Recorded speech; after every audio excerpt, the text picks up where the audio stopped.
Good evening, lovers, haters, brothers, sisters, boys and girls. Vibrations of the mind of the one true God whose name is love.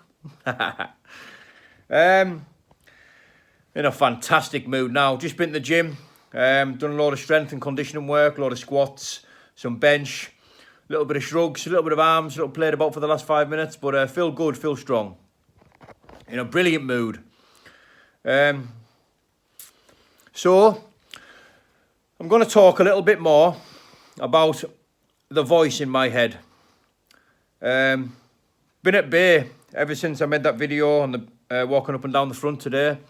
You know, and I know what keeps this voice at bay. It's positivity. Positivity can always keep this voice at bay. But positivity isn't always easy to come about. You know, if you start off negative in the morning, sometimes that can paralyse the positivity for the rest of the day. Now, especially in recovery, you know, in recovery, there's nothing easy about recovery. When you've taken drugs for as long as I've taken them, you know, and the amounts I used to take them in, you know, for the best part of the last 2 decades, you know, it's difficult, to say the least, you know, to function fully, you know, without drugs. The urges, you know, never really go away. That because taking drugs it's part of my programming. You know, been part of my programming for such a long time. It's like my paradigm, and you know, recovery isn't easy. Maintaining positivity in recovery is not easy. You know, and the more negative things are, the more down I go. You know, the more this voice appears. You know. Because it knows what it's doing, this voice. I mean, I was speaking to my mum about it again before. She knows all about it. And this voice in my head is very intelligent. You know, it's very, even though it's very dark, you know, I wouldn't say it's demonic, but it's dark. It's never had anything nice to say ever.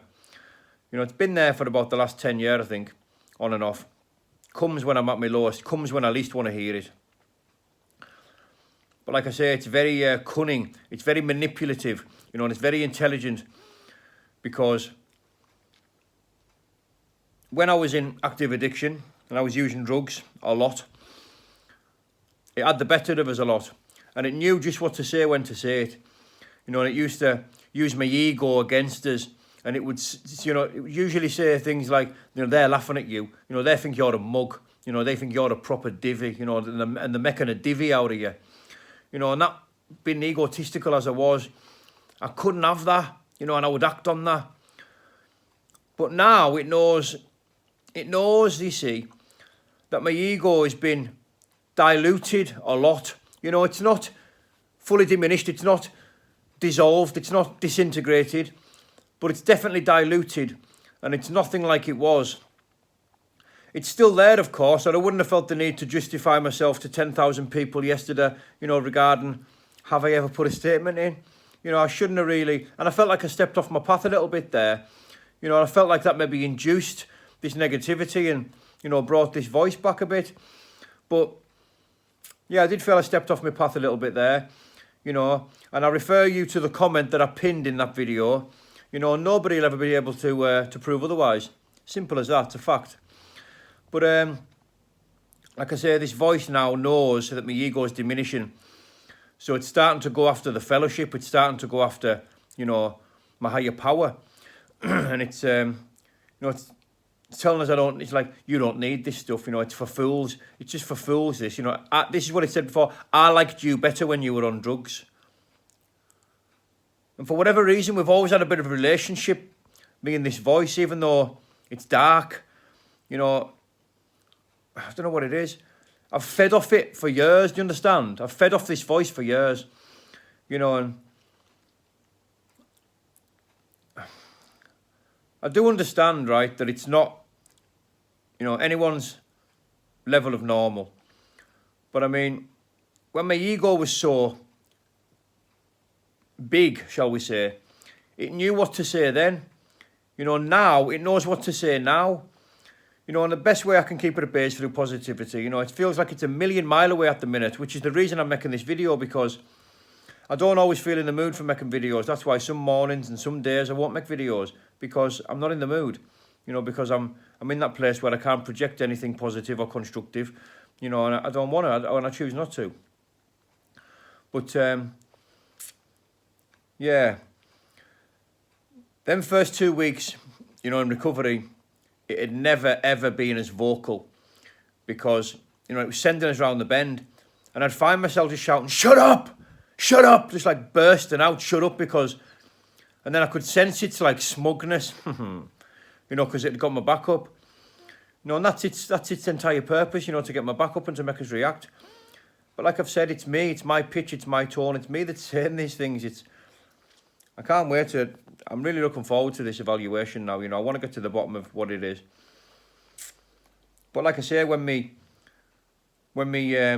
withdrawals were so elevated, in them first 2 weeks, it was everywhere. It was on me like a rash. You know, it was all out as like a cheap suit, you know, and I couldn't, it was like, starting to almost like induce like a psychosis. Coming off benzodiazepines is no joke. It is no joke. Ask anybody who's ever attempted to come off them or has came off them.